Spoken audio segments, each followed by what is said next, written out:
लखीमपुर कांड में सरकार और किसानों के बीच सहमति बनी। शहीद किसानों के परिवार वालों को 45 लाख रुपए और एक सरकारी नौकरी देगी सरकार। घायलों को 10 लाख रुपए देने का ऐलान किया गया। यूपी के ADG law and order Prashant Kumar बोले, मामले की होगी न्यायिक जांच। लखीमपुर कांड पर सरकार के खिलाफ कांग्रेस का हल्ला बोल। दिल्ली में बीजेपी दफ्तर और यूपी भवन के सामने जोरदार प्रदर्शन। सरकार के खिलाफ नारेबाजी। मोदी सरकार के खिलाफ आरोप लगाते हुए कहा, किसान विरोधी है सरकार।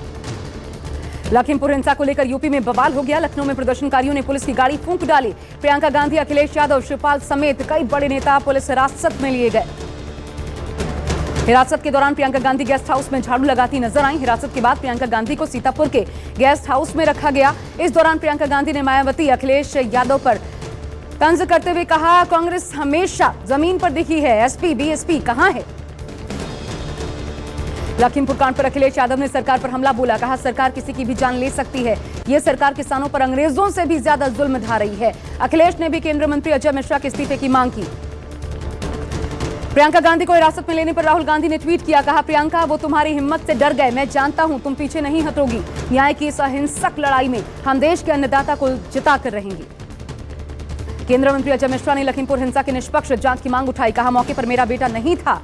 बीजेपी कार्यकर्ताओं की हत्या की गई। विपक्ष पर आंदोलन को भड़काने का भी आरोप लगाया। कहा, राकेश टिकैत अस्थिरता फैला रहे हैं। कांग्रेस ने प्रियंका गांधी को हिरासत से छोड़ने की मांग की। राजीव शुक्ला का सरकार पर आरोप। लखीमपुर हिंसा में अब तक कोई कार्रवाई नहीं की गई।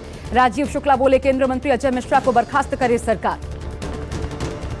लखीमपुर में नेताओं के पहुंचने पर यूपी के कैबिनेट मंत्री सिद्धार्थनाथ ने कहा कि सरकार मामले की जांच कर रही है। सिद्धार्थनाथ सिंह ने नेताओं के लखीमपुर जाने पर तंज करते हुए कहा, चुनाव से पहले लखीमपुर में पॉलिटिकल टूरिज्म चल रहा है। लखीमपुर खीरी हिंसा पर यूपी सरकार सख्त नजर आ रही है। यूपी के सीएम मुख्यमंत्री योगी आदित्यनाथ बोले, दोषियों को बख्शा नहीं जाएगा। सीएम ने बड़े अधिकारी और मंत्रियों के साथ मीटिंग भी की। सिंगू बॉर्डर पर बैठे किसानों ने लखीमपुर कांड पर पैदल मार्च निकाला। किसानों ने कहा, आज का दिन शोक दिवस के रूप में मना रहे हैं। सरकार ने कुछ मांगे मानी है, लेकिन हमारे किसान भाई मारे गए हैं। जब तक दोषियों को सजा नहीं होती, हम विरोध करते रहेंगे। पंजाब के बटाला में किसानों ने श्री हरगोविंदपुर साहब के विधायक बलविंदर लाडी पर पत्थर फेंके। इसका वीडियो वायरल हो रहा है। विधायक बलविंदर श्री गुरुद्वारा भाई मंज साहब में चल रहे धार्मिक समागम में पहुंचे थे। किसानों के हंगामे के बीच से विधायक को जान बचाकर भागना पड़ा। दिल्ली के सीएम अरविंद केजरीवाल ने प्रदूषण कंट्रोल को लेकर कुछ अहम फैसले लिए हैं। इसके तहत सर्दियों में पराली से होने वाले प्रदूषण को लेकर केजरीवाल ने पूसा इंस्टीट्यूट की मदद से बनाए गए घोल के छिड़काव को अच्छा बताया। केंद्र सरकार पर निशाना साधते हुए कहा, केंद्र को प्रदूषण की समस्या के बारे में बताया, लेकिन सरकार ने कुछ नहीं किया। बिहार की राजनीति में 2 सीटों के लिए होने वाले उपचुनाव को लेकर चर्चा गर्म है। कुशेश्वर स्थान सीट को लेकर कांग्रेस आरजेडी आमने सामने है। आरजेडी के फैसले के बाद कांग्रेस भी दोनों सीटों से प्रत्याशी घोषित कर सकती है। अब की बार आरजेडी ने दोनों सीटों से प्रत्याशी उतारे हैं। आपको बता दें, कुशेश्वर स्थान के विधायक के निधन की वजह से उपचुनाव होने हैं। कोरोना से हुई मौत के मामले में सुप्रीम कोर्ट ने केंद्र के 50,000 रुपए की मुआवजे को मंजूरी दे दी है। सुप्रीम कोर्ट ने केंद्र सरकार से कहा, 30 दिन के भीतर मुआवजा मिलना चाहिए।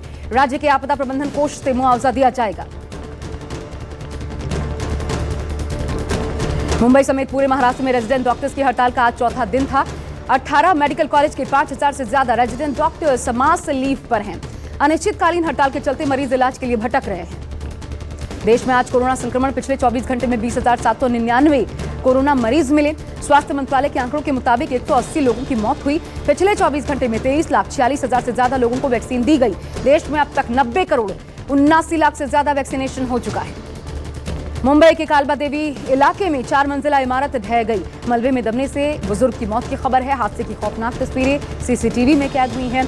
अचानक हुए हादसे से आसपास के लोग हैरान हैं।